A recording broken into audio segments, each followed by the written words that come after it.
can't see me, you Stevie. Wondering how I reach more evolutions than Eevee and make it look easy.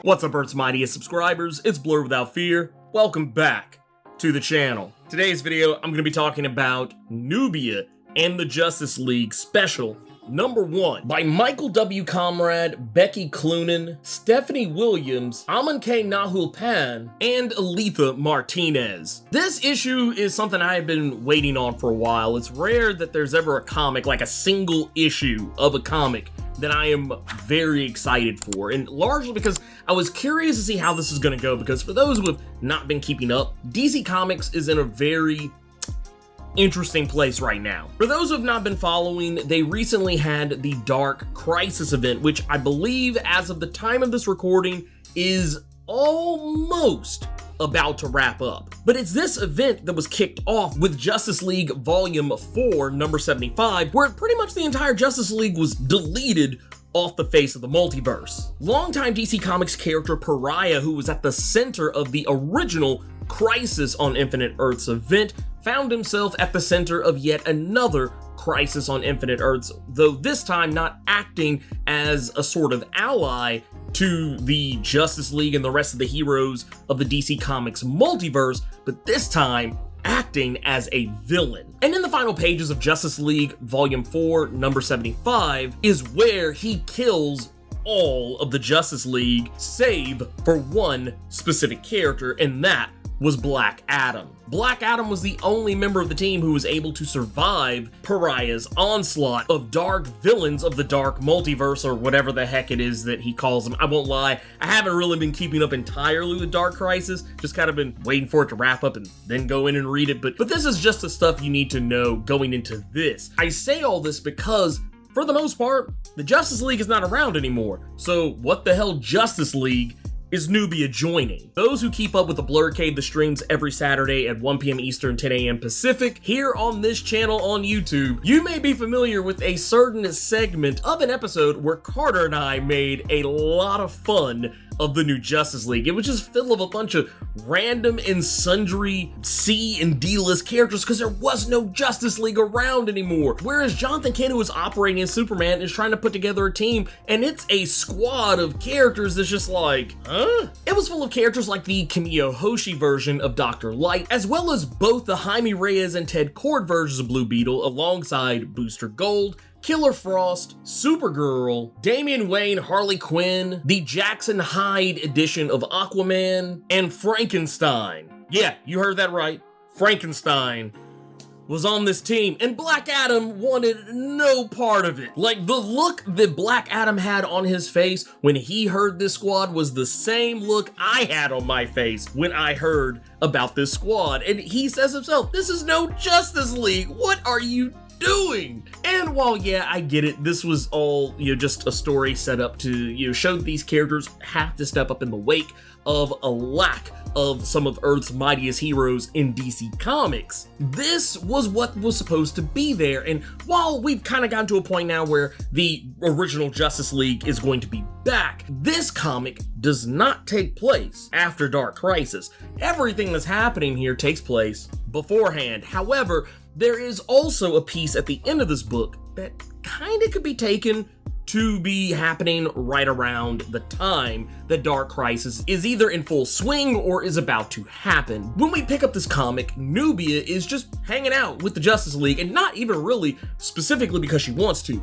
She wants to meet with Diana about something, because recently it was revealed that Queen Hippolyta, Wonder Woman's mother, had been murdered, but we would later learn that this was actually not really true. During the Trial of the Amazons arc, it was revealed Queen Hippolyta had been murdered by longtime Wonder Woman ally, Artemis. But then it was later revealed in a later one-shot called Artemis Wanted #1 that actually wasn't true. While yes, technically Artemis did kill Hippolyta, it was all orchestrated by Hippolyta herself, as well as the rest of the pantheon of gods the Amazons worship. Hippolyta herself has actually ascended to godhood now. Hence why, even though she is technically still alive, Nubia is still queen of the Amazons, because Hippolyta doesn't really have time anymore now to be queen. And not to mention, Nubia is doing a pretty good job. The ascension of the former queen of the Amazons, Hippolyta, to godhood is actually trying to catch up with Diana Prince to talk about, but it's something that she felt was not knowledge that everyone in the Justice League should be privy to. So there's a reason why she just keeps hanging around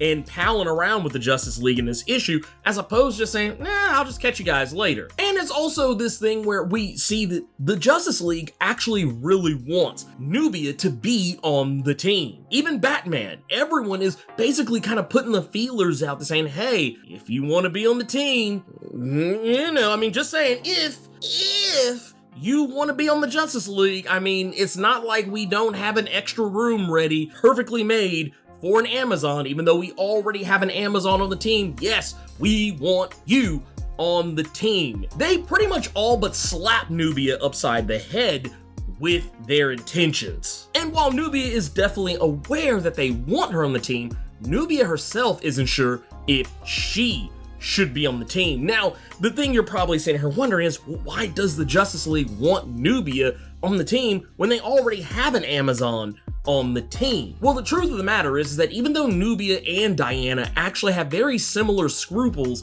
when it comes to how they deal with things, the main difference between these two different versions of Wonder Woman is that while Diana Prince tries to see the best in people, and while yes, she does allow herself to be vulnerable, not necessarily up to the point of naivety, she always wants to try and do things the best way humanly possible before giving in to more violent solutions. And Nubia, while she is technically kind of in the same boat, Nubia is not as enamored with the world of men as Diana Prince is. She has a curiosity about it, but for the most part, it's just not a thing for her. She has spent less time in the world of men. And when I say the world of men, this is what the Amazons call it. But case in point, she just hasn't spent a lot of time outside of Themyscira. She spent most of her time in Themyscira guarding Doom's doorway, which that alone was a solitary gig. She wasn't hanging out with other Amazons all the time while she did that. She's really only just kind of come out into the world and spent more time